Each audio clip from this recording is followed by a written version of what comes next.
Welcome to Infinity IQ Plus. Hello students, welcome back to Infinity IQ plus. आज हम discuss करने वाले हैं chemical bonding and molecular structure का NCERT solution lecture 1। इस lecture में हम कवर करेंगे स्टार्टिंग के कुछ क्वेश्चन, लगभग 10 क्वेश्चन, क्योंकि चैप्टर काफ़ी लेंदी है तो बैक एक्सरसाइज एक वीडियो लेक्चर में पूरा कवर करना आपके लिए भी काफ़ी बोरिंग हो जाएगा। तो ट्राई करेंगे कि छोटे छोटे स्लॉट में 3-4 स्लॉट में इसको हम कंप्लीट करें। प्लस इस चैप्टर के स्टार्टिंग के क्वेश्चन थोड़े ईजियर हैं और धीरे धीरे डिफ़िकल्टी लेवल इंक्रीज़ होगी। तो हमारी कोशिश ये है कि हम इस वीकेंड पे एक बार लाइव कनेक्ट करेंगे आपसे केमिकल बॉन्डिंग के डाउट्स के लिए, ताकि रियल टाइम में आपके डाउट्स क्लियर हो जाएं। इस वीडियो लेक्चर में स्टार्टिंग के क्वेश्चन कवर कर रहे हैं जो आप आसानी से समझ पाओगे, बट आगे जो क्वेश्चन आएंगे वेस्पर थ्योरी पे, वैलेंस बॉन्ड थ्योरी पे, मॉलिक्यूलर ऑर्बिटल थ्योरी पे, कुछ डाइपोल मोमेंट के क्वेश्चन हैं और हाइड्रोजन बॉन्डिंग के, थोड़े वो डिफ़िकल्ट हैं। तो बेटर ये रहेगा कि हम लाइव इंटरेक्शन के थ्रू उसको सॉल्व करें, राइट। तो चलिए आज का वीडियो हम स्टार्ट करते हैं क्वेश्चन नंबर 1 से। केमिकल बॉन्डिंग में जो सबसे ज़्यादा एग्ज़ाम के लिए इम्पॉर्टेंट है, जिससे क्वेश्चन हर साल आते ही हैं, चाहे आपका टर्मिनल एग्जामिनेशन हो, फाइनल एग्जामिनेशन हो, यूनिट टेस्ट हो, चैप्टर हमेशा पढ़ने के बाद पूरा मैं हमेशा सजेस्ट करता हूँ स्टूडेंट्स को कि वो रिवर्स ऑर्डर में रिवीजन करें। मतलब वो लास्ट के 3-4 टॉपिक पे ज़्यादा ध्यान दें, क्योंकि वहाँ से सर्टेनिटी है कि क्वेश्चंस आएंगे आपके एग्ज़ाम में। स्टार्टिंग थोड़ा बेसिक पे बेस्ड है, बट क्वेश्चन ज़्यादातर कहाँ से आते हैं आप नोट कर लीजिए इसको, आपके पास पेन पेपर है तो। Molecular orbital theory, VSEPR theory, valence bond theory जो हाइब्रिडाइजेशन कॉन्सेप्ट है उससे क्वेश्चन आते हैं, डाइपोल मोमेंट, कभी कभी फजान्स रूल से, और हाइड्रोजन बॉन्डिंग, ये इसके मेन टॉपिक हैं। स्टार्टिंग में जो बताया गया इलेक्ट्रोवैलेंट बॉन्ड, कोवैलेंट बॉन्ड या कोऑर्डिनेट बॉन्ड के बारे में, वो सब बेसिक्स हैं जिससे क्वेश्चंस कम आते हैं। लास्ट के 3-4 टॉपिक ये आपके सबसे ज़्यादा इंपॉर्टेंट टॉपिक होंगे।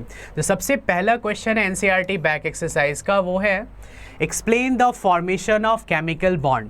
एलिमेंट्स आखिर केमिकल बॉन्ड क्यों बनाते हैं। हमारे पीरियोडिक टेबल में टोटल 118 एलिमेंट हैं और सभी एलिमेंट्स को स्टेबिलिटी चाहिए, क्योंकि स्टेबल एलिमेंट्स उसमें से आप चूज़ करने जाओगे तो सिर्फ ग्रुप 18 के जो एलिमेंट्स हैं, जिसे हम इनर्ट गैस या नोबल गैस बोलते हैं, अब सिर्फ वही स्टेबल हैं क्योंकि उनका ऑक्टेट या हीलियम का डुप्लेट कंप्लीट है। बाकी सभी एलिमेंट्स की क्या टेंडेंसी होगी कि वो भी बाय लूजिंग और बाय गेनिंग और बाय शेयरिंग ऑफ इलेक्ट्रॉन, वो सब भी क्या चाहते हैं कि अपना ऑक्टेट कंप्लीट करें और अपने नियरेस्ट इनर्ट गैस की तरह स्टेबल हो जाए। स्टेबिलिटी के लिए एलिमेंट इलेक्ट्रॉन डोनेट करके या इलेक्ट्रॉन एक्सेप्ट करके या इलेक्ट्रॉन को शेयर करके बॉन्ड बनाएंगे, और जब उनका ऑक्टेट कंप्लीट हो जाएगा तो वो बिल्कुल स्टेबल होंगे और नेचर में फ्रीली एग्जिस्ट कर पाएंगे। तो केमिकल बॉन्डिंग फॉर्मेशन का कॉन्सेप्ट स्टार्टिंग में कॉसेल लेविस ने इसी बेसिस पे बताया था कि यदि कोई मेटल है उसको अपना ऑक्टेट पूरा करना है तो वो इलेक्ट्रॉन लूज करके अपना ऑक्टेट कंप्लीट करेगा। नॉन मेटल है उसकी टेंडेंसी है गेन करने की, वो गेन करके ऑक्टेट कंप्लीट करेगा, और सब अपना ऑक्टेट कंप्लीट करके स्टेबल नोबल गैस कॉन्फ़िगरेशन को अचीव करने के बाद वो स्टेबिलिटी की तरफ जाएंगे। तो इलेक्ट्रॉन लूजिंग, गेनिंग और शेयरिंग का पर्पस होता ही है to get stability. General life में आप देखो जनरली कि लोग गवर्नमेंट जॉब कर रहे हैं स्टेबिलिटी के लिए, किसी का गवर्नमेंट जॉब नहीं हो रहा है तो वो क्या कर रहे हैं, कुछ पार्टनर आपस में मिलके कुछ फंड इकट्ठा करके वो शेयरिंग से कोई बिजनेस स्टार्ट कर रहे हैं, उससे जो प्रॉफिट होगा उसमें दोनों का इक्वल राइट होगा। तो यदि लूजिंग गेनिंग पॉसिबल नहीं है, आयनिक बॉन्ड फॉर्मेशन पॉसिबल ही नहीं है, तो एलिमेंट कोवैलेंट बॉन्ड की तरफ जाएंगे। और जो कोऑर्डिनेट बॉन्ड है, dative bond formation is a secondary phenomenon. वो तभी बनेगा जब मॉलिक्यूल में ऑलरेडी कोवैलेंट बॉन्ड बन गया हो। तो मेन 2 टाइप के बॉन्ड हमें पढ़ना है, इलेक्ट्रोवैलेंट और आयनिक बॉन्ड जो लूजिंग गेनिंग से बनेगा, कोवैलेंट बॉन्ड जो शेयरिंग से बनेगा। एलिमेंट हमेशा फर्स्ट प्रायोरिटी पे रखते हैं कि वो आयनिक बॉन्ड ही बनाएं। यदि पॉसिबिलिटी नहीं होती, मतलब 2 नॉन मेटल को ही रिएक्ट करना होता है, फिर लूजिंग गेनिंग नहीं होगा, तो शेयरिंग के थ्रू वो कोवैलेंट बॉन्ड बनाएंगे। तो केमिकल बॉन्डिंग का यही कॉन्सेप्ट है, राइट। एक सिंपल क्वेश्चन है। सेकेंड क्वेश्चन है एनसीईआरटी में, write Lewis dot symbol for atoms, और एटम्स हैं magnesium, sodium, boron, oxygen, nitrogen and bromine. मैंने आपको केमिकल बॉन्डिंग में पहले भी ऐसा बताया हुआ है कि जो आउटर मोस्ट ऑर्बिट के इलेक्ट्रॉन होते हैं उन्हें हम क्या बोलते हैं, वैलेंस इलेक्ट्रॉन, और जो रिमेनिंग इलेक्ट्रॉन जो बच जाएंगे उसे हम क्या बोलते हैं, कोर इलेक्ट्रॉन। यदि हम सोडियम की बात करें तो सोडियम की कॉन्फ़िगरेशन है 281 KLm। तो 1 इसका क्या होगा, वैलेंस इलेक्ट्रॉन। जो आउटर मोस्ट ऑर्बिट के इलेक्ट्रॉन है वो 1 से 8 तक हो सकते हैं इन एन एटम। आयन में तो ज़्यादा भी हो सकते हैं, बट एटम में 1 से 8 के रेंज में ही होंगे। तो आउटर मोस्ट ऑर्बिट के इलेक्ट्रॉन को आप क्या बोलोगे, valence electron. And the remaining electrons that are present in all inner orbits are called core electron. जो लेविस सिंबल है वो सिर्फ और सिर्फ वैलेंस इलेक्ट्रॉन से ही रिलेटेड है। अब जैसे मैग्नीशियम के आपने कॉन्फ़िगरेशन लिखा, इसके वैलेंस इलेक्ट्रॉन कितने हैं, 2, तो इसके वैलेंस इलेक्ट्रॉन को हम 2 डॉट या 2 क्रॉस, वो आपकी मर्जी, आप जिससे भी शो करो ये सही होगा, इसी को हम क्या बोलेंगे, Lewis symbol of magnesium. Sodium में कितने वैलेंस इलेक्ट्रॉन हैं, 1, तो इसके अराउंड 1 डॉट या 1 क्रॉस, क्रॉस से भी इलेक्ट्रॉन को शो करते हैं, ये इसकी लेविस सिंबल है। बोरॉन में 2 3 वैलेंस इलेक्ट्रॉन कितने हैं, 3, तो बोरॉन के अराउंड 3 इलेक्ट्रॉन्स को शो कर दिया। ऑल 3 आर अनपेयर्ड, इसका ध्यान रखना है। आप अपने अकॉर्डिंग एक ही साइड 3 या 2 और 1 मत करना, अनपेयर्ड है तो तीनों अनपेयर्ड होंगे। ऑक्सीजन 2 6 6 इसके वैलेंस इलेक्ट्रॉन है, तो इन 6 को हमें first pair, second pair, third pair इस तरीके से हम शो कर सकते हैं, राइट। नाइट्रोजन में वैलेंस इलेक्ट्रॉन कितने हैं, 5, तो 5 में क्या सजेस्ट किया गया है कि इसमें आप 3 इलेक्ट्रॉन को अनपेयर्ड रखिए और 1 को पेयर्ड करना है, राइट। ब्रोमीन एक हैलोजन है, इसके वैलेंस इलेक्ट्रॉन कितने हैं, 7, तो 7 वाले में क्या होगा, 3 पेयर्ड एंड 1 अनपेयर्ड। और यदि किसी में 8 होता है, लाइक आर्गन 18, 2 8 8, इसके वैलेंस इलेक्ट्रॉन कितने हैं, 8, तो वैलेंस इलेक्ट्रॉन 8 हैं, तो हमें कैसे शो करना है, ऑल 4 पेयर्ड। देखो किसी भी एटम के आउटर मोस्ट ऑर्बिट में, एटम की बात कर रहा हूँ मैं, 1 से 8 के रेंज में ही वैलेंस इलेक्ट्रॉन होंगे। और 1 से 8 को शो करने का ये तरीका है, 1 सोडियम का रेफरेंस ले लीजिए, मैग्नीशियम में 2 है, बोरॉन में 3 है। यदि किसी में 4 होता, लाइक कार्बन 6, इसके वैलेंस इलेक्ट्रॉन कितने हैं, 4, तो उन चारों को आप अनपेयर्ड के फॉर्म में ऐसे शो कर सकते हो। तो ये इसकी लेविस सिंबल होगी। 5 नाइट्रोजन का रेफरेंस लेना है, 6 में ऑक्सीजन का रेफरेंस ले लेंगे, 7 में ब्रोमीन की रेफरेंस लेंगे और आर्गन का रेफरेंस 8 के लिए। तो 1 से 8 को आप कैसे शो करोगे लेविस सिंबल में, वो ये फॉर्मेट पूरे क्वेश्चन में है। तो इस क्वेश्चन को करने के बाद सिमिलर कोई और भी क्वेश्चन आता है, उन सभी एटम में भी 1 से 8 के रेंज में ही वैलेंस इलेक्ट्रॉन होंगे और उनको शो करने का तरीका सेम रहेगा। हर एक क्वेश्चन में साथ साथ हम कॉन्सेप्ट भी डिस्कस कर रहे हैं ताकि सिमिलर क्वेश्चन भी आपके एग्जाम में आए तो आप आसानी से उसे सॉल्व कर पाएंगे, राइट। वीडियो को लास्ट तक देखना है, हर एक टॉपिक को ध्यान से समझना है और कहीं भी कुछ भी डाउट आता है आप कमेंट में ज़रूर बताइए। तो नेक्स्ट वीडियो में वो क्वेरी पहले हम सॉल्व करेंगे, फिर आगे के क्वेश्चन कंटिन्यू करेंगे, okay. Right, Lewis symbol for the following atom. अब इसमें क्या है, एटम के साथ साथ उसका पेयर्ड आयन भी गिवन है, सल्फर एंड सल्फर 2 नेगेटिव, क्योंकि सल्फर एक एटम है और उसमें 2 इलेक्ट्रॉन गेन करने की टेंडेंसी है, तो उसकी पेयरिंग सल्फर 2 नेगेटिव। दोनों में जो वैलेंस इलेक्ट्रॉन है वो डिफर कर जाएंगे, राइट। एल्यूमिनियम के साथ है एल्यूमिनियम 3 पॉजिटिव और हाइड्रोजन के साथ हाइड्रोजन माइनस गिवन है, हाइड्रोजन प्लस भी गिवन होगा, उससे कोई फर्क नहीं पड़ेगा। अब सल्फर में जो वैलेंस इलेक्ट्रॉन है वो कितने हैं, 6, तो 6 के लिए क्या बताया गया, ऑल 3 पेयर्ड। ये किसी भी साइड, जरूरी नहीं है कि हमें यहाँ टॉप से इधर की तरफ, आप इसको यहाँ से भी शो कर सकते हो, तीनों ऐसे लेफ्ट साइड का स्पेस खाली छोड़ दो तो भी होगा। लेकिन सल्फर पे जैसे ही 2 नेगेटिव आएगा, 2 इलेक्ट्रॉन इसने गेन कर लिया, इसके वैलेंस इलेक्ट्रॉन 6 से कितने हो जाएंगे, 8, और 8 को कैसे आप शो करोगे, ऑल 4 पेयर्ड। 8 का मतलब इनर्ट गैस वाला सिंबल, आर्गन या नियॉन की तरह हम लेविस सिंबल लिखेंगे। एल्यूमिनियम में वैलेंस इलेक्ट्रॉन कितने हैं, 3, तो 3 के लिए क्या बताया गया था, ऑल 3 अनपेयर्ड, राइट। और एल्यूमिनियम 3+, जैसे ही हम 3+ करेंगे तो 3 इलेक्ट्रॉन यहाँ से लूज हो जाएगा, बचेंगे कितने वैलेंस इलेक्ट्रॉन, 8, और 8 को शो करने का तरीका क्या होगा, Al3+ इसने लूज़ कर दिया, वैसे मेटल में Al3+ लिख दिया, बट इसमें वैलेंस इलेक्ट्रॉन जो बचेंगे अब 8, अभी ऑक्टेट इसका भी पूरा हो जाएगा, तो ऐसे भी लिख सकते हैं। नेक्स्ट जो है एलिमेंट वो है हाइड्रोजन, इसके वैलेंस इलेक्ट्रॉन कितने हैं, 1। अब इस 1 को हम डॉट से भी लिख सकते हैं और सेकेंड ऑप्शन इसे क्रॉस से भी लिख सकते हैं। बट H- किसी भी एटम पे नेगेटिव चार्ज कब आएगा, जब वो इलेक्ट्रॉन गेन करेगा। 1 इलेक्ट्रॉन गेन करेगा 1-, 2 इलेक्ट्रॉन गेन करेगा 2 नेगेटिव, 3 गेन करने पे 3 नेगेटिव, और लूज़ करने पे क्या होगा, जस्ट ऑपोजिट। 1 लूज़ कराओगे 1 पॉजिटिव, 2 लूज़ कराओ 2 पॉजिटिव, 3 पे क्या आएगा, 3 पॉजिटिव। अब H पे माइनस मीन्स कितने इलेक्ट्रॉन हो गए, इसके वैलेंस इलेक्ट्रॉन 1 थे, अब हो गए 2, तो 2 को शो करने के लिए आप 2 इलेक्ट्रॉन और जो नेगेटिव चार्ज है यहाँ हम ऊपर लिख देंगे। तो किसी भी एटम में या आयन में लेविस सिंबल आएगा, सबसे पहले हमें रफली फाइंड करना है कि उस एटम या पर्टिकुलर आयन में कितने वैलेंस इलेक्ट्रॉन हैं, आउटर मोस्ट ऑर्बिट में कितने इलेक्ट्रॉन हैं, और उसको उसके अराउंड अरेंज करना है। और चार्ज है गिवन, तो चार्ज को भी हम शो करेंगे। नेक्स्ट क्वेश्चन है लेविस डॉट स्ट्रक्चर। अब यहाँ से एक क्वेश्चन आने का चांस रहेगा, इस पर काफ़ी प्रैक्टिस करना है, बहुत इंपॉर्टेंट है। लेविस स्ट्रक्चर में फॉर्मल चार्ज के कॉन्सेप्ट भी इंटीग्रेटेड होते हैं, और कभी कभी ये भी पूछा जाता है कि जिस मॉलिक्यूल का आप लेविस डॉट स्ट्रक्चर ड्रॉ कर रहे हो उसके पॉसिबल रेजोनेटिंग स्ट्रक्चर, यदि उसका रेजोनेंस पॉसिबल है तो वो भी ड्रॉ करना है। इसमें 5 क्वेश्चन ऐसे गिवन है। H2S hydrogen sulphide, SiCl4, BeF2 carbonate. Carbonate बहुत इंपॉर्टेंट है, बहुत बार एग्जाम में आया हुआ है, इस पर सबसे ज़्यादा प्रैक्टिस करना है क्योंकि इसमें रेजोनेंस भी पॉसिबल। और लास्ट है फॉर्मिक एसिड, जो रेडांट में प्रेजेंट होता है।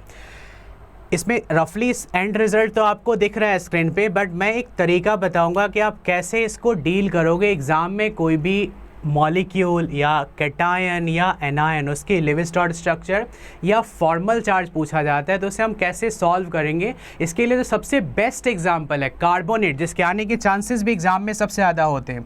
उसी को एक्सप्लेन कर देता हूँ मैं। देखिए, carbonate CO3 2 negative, this is called carbonate ion. इसमें कार्बन के वैलेंस इलेक्ट्रॉन कितने होंगे? कार्बन के वैलेंस इलेक्ट्रॉन है 4, और ऑक्सीजन के वैलेंस इलेक्ट्रॉन कितने होंगे? 6। सबसे पहले स्टेप में हमें काउंट क्या करना है कि उस पर्टिकुलर स्पीसीज में टोटल वैलेंस इलेक्ट्रॉन कितने हैं।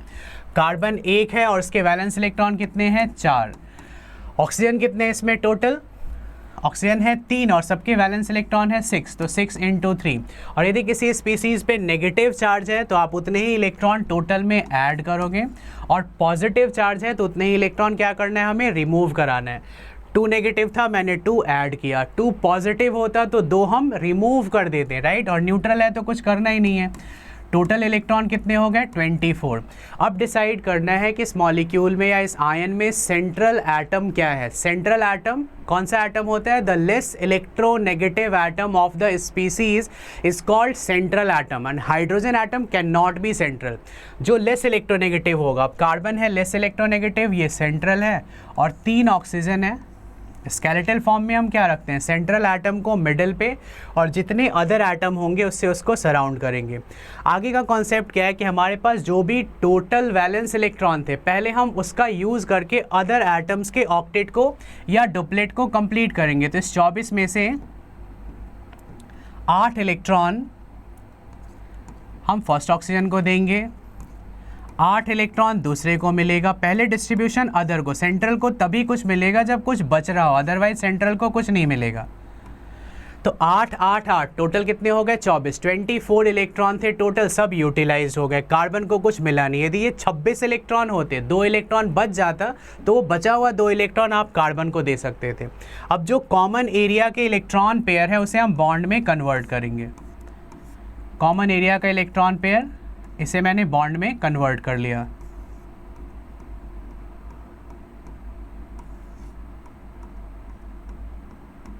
अब क्वेश्चन है कि क्या इतना सब कुछ करने से सेंट्रल एटम का ऑक्टेट कंप्लीट हो गया? आप देखेंगे तो तीनों ऑक्सीजन का ऑक्टेट कंप्लीट है, बट सेंट्रल एटम जो कार्बन है उसके पास सिर्फ 6 इलेक्ट्रॉन, इसका ऑक्टेट कंप्लीट नहीं है। तो if the central atom octet of central atom is yet not completed, place a pair of electron from other atom to central atom। किसी भी अदर से कर सकते हैं, तो किसी भी अदर से करेंगे तो उससे जो पॉसिबिलिटी आएगी उसको रेजोनेंस बोलेंगे, बट अभी तो हमें सिर्फ लेविस डॉट स्ट्रक्चर करना है। तो इसके लिए मैंने क्या किया, ऊपर वाले ऑक्सीजन से एक पेयर शिफ्ट कराया। ऑक्सीजन पे 3 लोन पेयर थे, अब 2 ही बचेंगे, और बाकी दोनों ऑक्सीजन पे 3-3। ये हमारा लेविस डॉट स्ट्रक्चर, सबका ऑक्टेट पूरा हो गया, बट एंड यहाँ नहीं करना है। एंड में हमें क्या फाइंड करना है? Formal charge. अब ये फाइंड कैसे करते हैं? Formal charge at carbon atom. Carbon के वैलेंस इलेक्ट्रॉन कितने हैं? 4।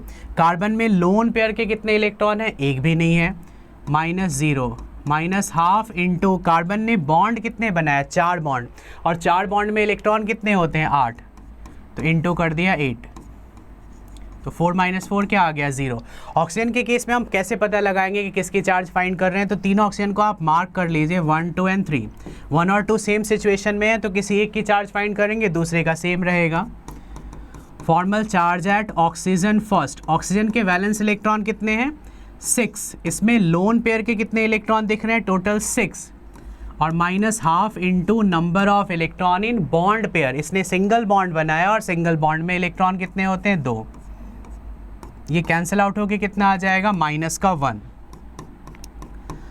Formal charge at oxygen second, इसमें भी क्या आ जाएगा -1, क्योंकि दोनों सेम सिचुएशन में। अब थर्ड वाले ऑक्सीजन पे उसका सिचुएशन थोड़ा अलग है। ऑक्सीजन कोई भी हो, वैलेंस इलेक्ट्रॉन कितने होंगे 6, माइनस लोन पेयर के कितने इलेक्ट्रॉन इसमें दिख रहे हैं 4, और -½ इसने डबल बॉन्ड बनाया, डबल बॉन्ड में कितने इलेक्ट्रॉन होते हैं 4, तो ये आ जाएगा 6 - 6 0। तो 0 चार्ज तो नहीं लिखना है, बट स्ट्रक्चर में जिस पे नेगेटिव या पॉजिटिव आ रहा है उस पर हम मेंशन कर लेंगे, इस पे माइनस चार्ज आया, यहाँ माइनस चार्ज आया, वो हमें मेंशन कर देना है। This is called Lewis dot structure and formal charge. यदि रेजोनेंस आ गया तो एक बार डबल बॉन्ड आप लेफ्ट वाले से शिफ्ट कराएंगे, एक राइट से, तो इसके 3 रेजोनेटिंग स्ट्रक्चर्स बनेंगे जो हम फर्दर डिस्कस करेंगे आगे के लेक्चर्स में। तो इस तरीके से हमें सॉल्व करना है लिविस्टॉट स्ट्रक्चर के क्वेश्चन को। तो प्रीवियस जो स्लाइड है उसमें जितने अदर एग्जाम्पल हैं लाइक H2S, इसमें S सेंट्रल होगा क्योंकि H कभी सेंट्रल नहीं होता, SiCl4, BeF2 BE सेंट्रल है, HCOH, ये 4 क्वेश्चन आप लोग कार्बोनेट के हेल्प से ट्राई कीजिए, और जो भी आपकी क्वेरीज हैं उसे कमेंट में ज़रूर बताइए। तो नेक्स्ट वीडियो लेक्चर में यदि यहाँ से कोई भी डाउट आएगा लिविस्टॉट स्ट्रक्चर बनाने में या फॉर्मल चार्ज फाइंड करने में, तो हम पहले वो क्वेश्चन से डिस्कस करेंगे, राइट। नेक्स्ट क्वेश्चन है एनसीईआरटी का question number 5, define octet rule. अब इससे आप लोग फेमिलियर हो, 9, 10 से ही हमेशा पढ़ाया जाता है कि एलिमेंट स्टेबिलिटी के लिए अपना ऑक्टेट कंप्लीट करना चाहते हैं, वो इलेक्ट्रॉन लूज़ करेंगे, गेन करेंगे, शेयर करेंगे, चाहे जैसे भी हो वो अपना ऑक्टेट कंप्लीट करेंगे ताकि वो भी इनर्ट गैस की तरह स्टेबल हो जाए और नेचर में एग्जिस्ट कर पाएँ। इसके सिग्निफिकेंस क्या और लिमिटेशन क्या है। एटम जब एक दूसरे से कंबाइन करते हैं अपना रिस्पेक्टिव ऑक्टेट कंप्लीट करने के लिए स्टेबल कॉन्फ़िगरेशन को, ये ऑक्टेट रूल है। ये बताता है कि एलिमेंट को स्टेबिलिटी के लिए इलेक्ट्रॉन लूज़, गेन या शेयर करके अपना ऑक्टेट, और हीलियम के आसपास जो एलिमेंट है जैसे लिथियम, हाइड्रोजन, बेरिलियम, उनको अपने आउटर मोस्ट ऑर्बिट में 2 इलेक्ट्रॉन लेके आना होता है, तो वहाँ ऑक्टेट की जगह हम डुप्लेट वर्ड यूज़ कर सकते हैं, राइट। सिग्निफिकेंस क्या है, ये हेल्प करेगा to explain why different atom combined with each other. आखिर एलिमेंट एक दूसरे से क्यों कंबाइन करते हैं, ऑक्टेट पूरा करने के लिए, कभी आयनिक कंपाउंड के थ्रू और कभी कोवैलेंट। यदि लूजिंग गेनिंग पॉसिबल नहीं होगा तो ऑब्वियस है कि शेयरिंग करेंगे, कि ऑक्टेट जब तक कंप्लीट नहीं करेंगे वो नेचर में एग्जिस्ट ही नहीं कर पाएंगे फ्रीली।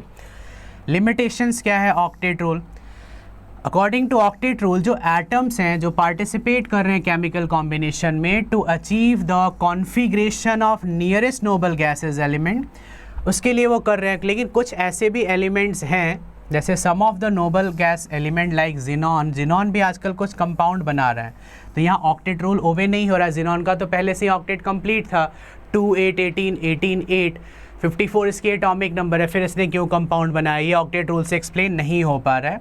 तो जो वैलिडिटी है ऑक्टेट रूल की वो थोड़ी चैलेंज्ड है, मतलब कई ऐसे मॉलिक्यूल्स हैं जिसमें सेंट्रल एटम, जैसे आप PCl5 का स्ट्रक्चर देखोगे वेस्पर थ्योरी में जो हम आगे पढ़ने वाले हैं, उसमें फॉस्फोरस के अराउंड 10 इलेक्ट्रॉन होंगे, SF6 उसमें सल्फर के अराउंड कितने हो जाएंगे 12, IF7 में कितने हो जाएंगे 14। अब यहाँ ऑक्टेट रूल फॉलो नहीं हो रहा है, तो क्या ये मॉलिक्यूल गलत है, ये एग्जिस्ट नहीं करेंगे? ऐसा बिल्कुल भी नहीं है, बिना ऑक्टेट के भी मॉलिक्यूल एग्जिस्ट कर सकते हैं, राइट।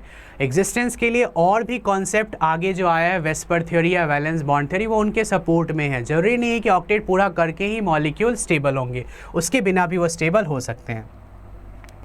और ऑक्टेट रूल से आप किसी मॉलिक्यूल का शेप नहीं बता सकते, ये भी इसकी लिमिटेशन है कि वो टेट्राहेड्रल होगा, ऑक्टाहेड्रल होगा, स्क्वायर प्लानर होगा, वो बताना भी इससे इम्पॉसिबल है। जिसकी कुछ लिमिटेशंस भी हैं और same limitations Lewis dot structures की भी हैं। लेविस को भी यही लगता था डॉट स्ट्रक्चर में कि मॉलिक्यूल को चाहे जैसे भी अपने जितने एटम है सबका ऑक्टेट कंप्लीट होना चाहिए, डुप्लेट कंप्लीट होना चाहिए, बट लेविस डॉट स्ट्रक्चर भी कहीं कहीं फेल हो जाता है, कुछ इलेक्ट्रॉन डिफिशिएंट मॉलिक्यूल में, कुछ रिच स्पीसीज में, और कुछ ऑड इलेक्ट्रॉन मॉलिक्यूल्स भी होते हैं नेचर में जहां सेंट्रल एटम के पास 7 इलेक्ट्रॉन 5 इलेक्ट्रॉन ऐसे हो जाएंगे, odd number of valence electron. एक बहुत ही सिंपल क्वेश्चन है, हालांकि ये क्लास 11th का क्वेश्चन है, बट 9th-10th में ही शायद आप लोगों ने ये जरूर पढ़ लिया होगा कि right the favourable factor for the formation of ionic bond. Elements हमेशा फर्स्ट प्रायोरिटी पे आयनिक बॉन्ड को रखते हैं, वो चाहते हैं कि लूजिंग गेनिंग करके ही कंपाउंड बनाए, क्योंकि वहाँ इलेक्ट्रोस्टैटिक फोर्स ऑफ अट्रैक्शन काम करता है बिटवीन कैटायन एंड एनायन और बहुत स्ट्रॉन्ग बॉन्ड बनेगा। तो for the formation of ionic bond the two elements participating should be of opposite nature. एक की टेंडेंसी क्या होनी चाहिए? टू लूज इलेक्ट्रॉन, दूसरे की टेंडेंसी क्या होनी चाहिए? To gain it. One should have tendency to lose electron and other should have tendency to gain it. यदि सोडियम और क्लोरीन की बात करें तो सोडियम की टेंडेंसी क्या है? एक इलेक्ट्रॉन लूज करने की, और वो इलेक्ट्रॉन क्लोरीन गेन कर लेगा। सोडियम पे प्लस चार्ज आएगा, क्लोरीन पे माइनस, और दोनों अटैच्ड हो जाएंगे इलेक्ट्रोस्टैटिक फोर्स ऑफ अट्रैक्शन से टू फॉर्म आयनिक बॉन्ड। तो आयनिक बॉन्ड फॉर्मेशन के लिए दो एलिमेंट ऑपोजिट नेचर के होने चाहिए, और उसमें जो मेटल है उसकी आयनेशन एंथैल्पी लो होनी चाहिए ताकि वो अपना इलेक्ट्रॉन आसानी से लूज कर दें। और हाई इलेक्ट्रॉन गेन एंथैल्पी किसकी होनी चाहिए? नॉन मेटल की, ताकि वो आसानी से इलेक्ट्रॉन गेन कर ले। और हाई लैटिस एंथैल्पी होनी चाहिए कंपाउंड की, कि जब वो कंपाउंड फॉर्म होगा जितनी ज़्यादा एनर्जी रिलीज़ करेगा उतना ज़्यादा स्टेबल वो आयनिक कंपाउंड होगा, राइट। आते हैं हम नेक्स्ट क्वेश्चन पे, जो कि एक सिंपल क्वेश्चन है, हालांकि ये वेस्पर थ्योरी से रिलेटेड है। वेस्पर थ्योरी, वेस्पर की जो फुल फॉर्म है वो है valence shell electron pair repulsion theory.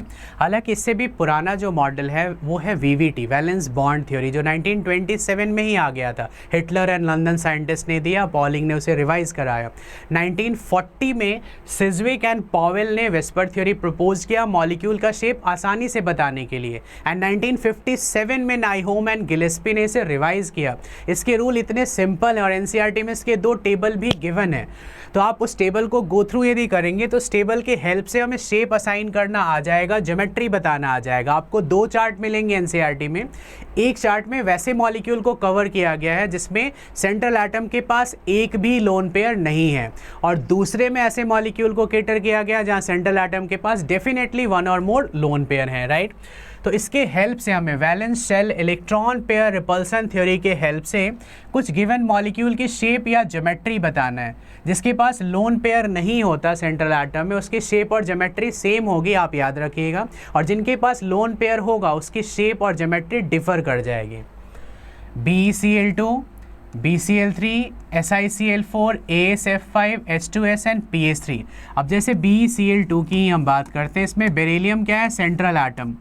Beryllium है सेंट्रल एटम, इसके वैलेंस इलेक्ट्रॉन कितने हैं? 2, और अदर एटम्स भी कितने हैं? 2। यदि किसी सेंट्रल एटम में जितने वैलेंस इलेक्ट्रॉन हैं उतने ही अदर एटम भी हैं, तो दोनों क्लब होके क्या बना लेंगे? 2 बॉन्ड पेयर। और लोन पेयर के लिए यहाँ कोई स्कोप बचा ही नहीं, 0 लोन पेयर। चार्ट फर्स्ट में आप जाके देखिए, बेटर रहेगा कि इस क्वेश्चन के लिए आप अपना एनसीईआरटी अपने सामने ओपन करें, जो वेस्पर थ्योरी के 2 चार्ट गिवन है। आप चेक कीजिए फर्स्ट चार्ट में, वहाँ 2 बॉन्ड पेयर पे जो शेप गिवन है वो गिवन है linear with bond angle of 180। ये लीनियर शेप का होगा, और जिस किसी भी मॉलिक्यूल के सेंट्रल एटम में 2 बॉन्ड पेयर होंगे और 0 लोन पेयर होंगे वो लीनियर ही होगा। चार्ट में आगे आप चेक करेंगे तो जिसके पास 3 बॉन्ड पेयर और 0 लोन पेयर हैं वो ट्रायगोनल प्लेनर होगा। 4 बॉन्ड पेयर हैं, 0 लोन पेयर हैं, वो टेट्राहेड्रल होगा। 5 बॉन्ड पेयर और 0 लोन पेयर हैं, वो ट्रायगोनल बाइपिरामिडल होगा। 6 बॉन्ड पेयर और 0 लोन पेयर है जैसे SF6, वो ऑक्टाहेड्रल या स्क्वायर बाइपिरामिडल होगा। और 7 वाला एनसीईआरटी में मिसिंग है, यदि 7 बॉन्ड पेयर और 0 लोन पेयर होगा तो पेंटागोनल बाइपिरामिडल होगा। ये तो हमने बात किया जिसमें लोन पेयर होता ही नहीं है। तो सिमिलर BCl3 में भी लोन पेयर नहीं होगा, ये 3 बॉन्ड पेयर का है ट्राइगोनल प्लेनर, 4 बॉन्ड पेयर पे क्या आ जाएगा ये tetrahedral AsF5 like PCl5, 5 bond pair 0 lone pair पे ये क्या आ जाएगा आपका ट्राइगोनल बाई पिरामिडल। और H2S में हम बात करें which one is central atom, sulphur है सेंट्रल, इसके वैलेंस इलेक्ट्रॉन कितने हैं 6। अब देखिए 6 वैलेंस इलेक्ट्रॉन है और अदर एटम्स कितने हैं 2 ही हैं, 2 अदर एटम है तो 2 बॉन्ड पेयर होगा। अब 6 में से 2 हटा दे, बच गया कितने 4, तो पहला पेयर दूसरा पेयर, इसमें कितने होंगे 2 लोन पेयर। मतलब इस मॉलिक्यूल के अंदर एक सेंट्रल एटम है, 2 बॉन्ड पेयर हैं और 2 लोन पेयर हैं। सेकेंड चार्ट आपको चेक करना है, वहाँ 2 बॉन्ड पेयर 2 लोन पेयर पे जो शेप गिवन है वो गिवन होगा बेंट, राइट, शेप गिवन है बेंट। और जो ज्योमेट्री इसकी होगी, geometry depends on total pair, total pair इसमें कितने हैं 4, तो 4 पे CH4 वाली ज्योमेट्री होगी और ज्योमेट्री को हम क्या लिखेंगे tetrahedral. Geometry depends on total pair, जबकि शेप असाइनिंग के लिए लोन पेयर को आप कवर करो, वो जैसा दिख रहा है बेंट, बेंट को हम और क्या बोल सकते हैं वी शेप्ड, और क्या बोल सकते हैं एंगुलर, तो इसमें से आप कुछ भी लिख सकते हो। ऐसे ही PH3 आपको ट्राई करना है, चार्ट को देख के ही ट्राई करना है। हिंट मैं कर देता हूँ कि इसमें 3 बॉन्ड पेयर 1 लोन पेयर आएगा। इसकी शेप क्या है और ज्योमेट्री क्या है ये आप कमेंट सेक्शन में बताइए, ताकि हमें भी पता लगे कि आपको हमारा वीडियो लेक्चर समझ आ रहा है या नहीं आ रहा है। BeCl2, BCl3, SiCl4, AsF5, H2S and PH3 ये थे इस क्वेश्चंस के अंदर, जिसमें मैंने 1-2 एक्सप्लेन कर दिया, उसके हेल्प से बाकी आपको ट्राई करना है और कमेंट में बताना है कि उनकी शेप और ज्योमेट्री क्या है। नेक्स्ट क्वेश्चन एक इंपॉर्टेंट रीजनिंग क्वेश्चन है कि यदि हम ज्योमेट्रीज चेक करें तो NH3 और H2O दोनों की है डिस्टॉर्टेड टेट्राहेड्रल लोन पेयर के कारण, बट जो बॉन्ड एंगल है वाटर का वो लेसर हो जाता है अमोनिया से। यदि आप अमोनिया की स्ट्रक्चर बनाएंगे तो इसकी शेप है ट्राइगोनल पिरामिडल और इसकी ज्योमेट्री है डिस्टॉर्टेड टेट्राहेड्रल या टेट्राहेड्रल। वाटर में जो शेप आएगा वो बेंट शेप है, वी शेप्ड है या एंगुलर है, और ज्योमेट्री इसकी भी दोनों की, दोनों में जो टोटल पेयर है वो तो 4 ही है। अब यहाँ 3 बॉन्ड पेयर है, 3 बॉन्ड पेयर 1 लोन पेयर, यहाँ 2 बॉन्ड पेयर है और 2 लोन पेयर हैं। तो बॉन्ड पेयर लोन पेयर दोनों को काउंट करके जो टोटल पेयर आएंगे वो दोनों में 4 है और 4 पे ज्योमेट्री तो टेट्राहेड्रल ही होगी। लोन पेयर के कारण थोड़ा वो डिस्टॉर्टेड हो जाता है, तो हम डिस्टॉर्टेड टेट्राहेड्रल इनकी ज्योमेट्री को बोल रहे हैं, राइट। लेकिन शेप हमेशा किस पे डिपेंड करता है, यदि दोनों में शेप का क्वेश्चन आता तो आप लोन पेयर को कवर करेंगे तो NH3 आपको पिरामिडल दिखेगा, ट्रायगोनल पिरामिडल, और ये बेंट शेप का हमें दिख रहा है। बट क्वेश्चन ये नहीं है, क्वेश्चन है एंगल पे। यदि हम एग्जैक्ट एंगल की ही बात करें तो अमोनिया में है 107.8 डिग्री और वाटर में क्या है 104.5 डिग्री। तो आखिर ये जो एंगल है ये वाटर का कम क्यों हो गया, इसका एक सिंपल कॉन्सेप्ट आपको याद रखना है और इससे आप और भी क्वेश्चन कर पाएंगे जो सिमिलर इसी पैटर्न के होंगे। Higher the repulsion between electron pair lesser will be the bond angle. जितना ज़्यादा रिपल्सन इलेक्ट्रॉन पेयर में होगा उतना ही एंगल छोटा हो जाएगा। तो जो रिपल्सन NH3 में हो रहा है वो हो रहा है repulsion lone pair bond pair का, राइट। और जो वाटर में हो रहा है 2 लोन पेयर हैं, ये दोनों लोन पेयर एक दूसरे को रिपेल करेंगे। लोन पेयर रिपल्सन, सबसे कम रिपल्सन होता है बॉन्ड पेयर में, इससे ज़्यादा रिपल्सन होता है लोन पेयर बॉन्ड पेयर में। सबसे ज़्यादा रिपल्सन कहाँ होगा, लोन पेयर। तो जितना ज़्यादा रिपल्सन होगा एंगल उतना ही छोटा हो जाएगा। तो एंगल क्यों वाटर में छोटा है, क्योंकि उसका लोन पेयर रिपल्सन, जो lone pair bond pair repulsion ammonia में हो रहा है उससे ज़्यादा है रिपल्सन, तो एंगल क्या हो जाएगा, छोटा। वहीं मीथेन में कौन सा रिपल्सन होता है, मीथेन में सिर्फ 4 बॉन्ड होते हैं, उसमें बॉन्ड पेयर रिपल्सन होगा, उसका एंगल इन दोनों से बिगर होना चाहिए। और एक्चुअली जो मीथेन का एंगल होता है वो एंगल आप चेक करेंगे तो लिखा होगा 109.5 डिग्री। से हम एग्जैक्ट लिखें तो होगा 109 डिग्री 28 मिनट। 1 डिग्री में 60 मिनट्स होते हैं और इसमें जो रिपल्सन हो रहा है वो कौन सा रिपल्सन है, बॉन्ड पेयर रिपल्सन। तो इस कॉन्सेप्ट पे बाकी क्वेश्चन भी आते हैं तो आप इसके थ्रू इजीली कर पाएंगे, राइट। क्वेश्चन नंबर 9 है हमारा, how do you express the bond strength in terms of bond order. बहुत सिंपल है ये कॉन्सेप्ट, केमिकल बॉन्डिंग में हम अप्लाई करते हैं, खास करके मॉलिक्यूलर ऑर्बिटल थ्योरी में बहुत अप्लाई होता है कि bond order is directly proportional to bond strength, ये आपको याद रखना है, और स्टेबिलिटी और bond dissociation enthalpy. Bond dissociation enthalpy, एक कॉन्सेप्ट तो ये याद करना है। दूसरा आपको क्या याद रखना है कि bond order is inversely proportional to bond length. 3 molecule हैं, जैसे हम एक एग्जांपल के थ्रू इसको समझते हैं, F2, O2 और N2। इनकी जो बॉन्ड ऑर्डर है वो है 1। वैसे बॉन्ड ऑर्डर आप सिंपली स्ट्रक्चर याद भी है तो FF में सिंगल बॉन्ड होता है, O2 में डबल बॉन्ड है और N2 में ट्रिपल बॉन्ड है। तो जिसकी बॉन्ड ऑर्डर हायर होगी उसकी स्ट्रेंथ भी क्या होगी, हायर। ये जो F2 से O2 और N2 ये इंक्रीजिंग बॉन्ड ऑर्डर है, मतलब ये इंक्रीजिंग बॉन्ड स्ट्रेंथ है, स्टेबिलिटी है और बॉन्ड डिसोसिएशन एंथैल्पी है। सबसे ज़्यादा एनर्जी N2 के बॉन्ड को ब्रेक करने के लिए आप सप्लाई करोगे। इसके जस्ट ऑपोजिट बॉन्ड लेंथ का देखेंगे तो बॉन्ड लेंथ किसकी हायर हो जाएगी, F2 की, उसके बाद O2 और सबसे कम किसकी होगी, N2 की, क्योंकि bond order inversely proportional bond length के होगा और डायरेक्टली प्रोपोर्शनल किसके होगा, बॉन्ड ऑर्डर के होगा। नेक्स्ट क्वेश्चन में ये देखें, define the bond length. Bond length होता क्या है कि जब दो एटम एक दूसरे के साथ बॉन्ड बनाएंगे तो आखिर शेयरिंग के बाद वो थोड़े एक दूसरे से क्लोज आ जाएंगे। जैसे Cl ने सिंगल बॉन्ड बनाया तो दोनों क्लोरीन में एक एक इलेक्ट्रॉन की शेयरिंग हुई, तो क्या होगा, उनका रेडियस जो स्टार्टिंग में वैंडरवॉल रेडियस था जब तक उन्होंने बॉन्ड नहीं बनाया था, जैसे ही वो सिंगल बॉन्ड बनाएंगे तो दोनों क्लोरीन का न्यूक्लियस एक दूसरे के पास आएगा, तो दोनों न्यूक्लियस के बीच का जो इक्विलिब्रियम डिस्टेंस होगा, फिजिक्स में जो आप डिस्प्लेसमेंट वर्ड यूज़ करते हो, बिल्कुल स्ट्रेट डिस्टेंस, उसको हम क्या बोलेंगे, बॉन्ड लेंथ। उसको बीच से आप एकदम बाइसेक्ट कर दो तो हाफ ऑफ द दोनों पार्ट का जो रेडियस आएगा उसे हम क्या बोलेंगे, कोवैलेंट रेडियस ऑफ क्लोरीन। यदि क्लोरीन में हम वैंडरवॉल रेडियस की बात करें तो टोटल जो आएगा 180 पिकोमीटर के इक्वल, लेकिन शेयरिंग के बाद जब आप कोवैलेंट रेडियस फाइंड करोगे तो 99 पिकोमीटर आएगा। और दोनों क्लोरीन के न्यूक्लियस के बीच का डिस्टेंस आफ्टर बॉन्डिंग जो आएगा वो 198 पिकोमीटर। वहाँ 1 पिकोमीटर का मतलब क्या होता है, 10⁻⁻12 मीटर। तो इस पेज पे जो 2 क्वेश्चन है, एक बॉन्ड स्ट्रेंथ है और बॉन्ड ऑर्डर के टर्म में इसे बताना है, और बॉन्ड लेंथ क्या है, तो बॉन्ड लेंथ को डिफाइन भी करना है, प्लस याद रखना है कि जिसकी बॉन्ड ऑर्डर हाईएस्ट होगी उसका बॉन्ड लेंथ सबसे कम होगा, और जिसकी बॉन्ड ऑर्डर सबसे कम होगी उसका बॉन्ड लेंथ सबसे ज़्यादा होगा। राइट, इस कॉन्सेप्ट पे और भी क्वेश्चंस आएंगे आगे जो हम डिस्कस करने वाले हैं इस चैप्टर में। चैप्टर के स्टार्टिंग की ये कुछ क्वेश्चंस हैं जो थोड़े ईजी थे, तो इसको हम वीडियो लेक्चर के थ्रू कवर कर रहे हैं, बट इन द मिडल और लास्ट में कुछ थोड़े डिफ़िकल्ट क्वेश्चन है जो हम डिस्कशन रियल टाइम में आपके साथ करेंगे लाइव क्लासेस के थ्रू इसी वीकेंड पे। राइट, तो आप चैनल को आप फॉलो करते रहिए और जब भी लाइव क्लासेस हों तो आप कनेक्ट जरूर कीजिए। आई होप आपको ये वीडियो लेक्चर काफ़ी अच्छे ढंग से समझ आ गया होगा। आपके कोई भी सजेशंस या क्वेरी है हमें कमेंट सेक्शन में ज़रूर बताइए। Thanks for watching and all the best. Follow and subscribe us for more.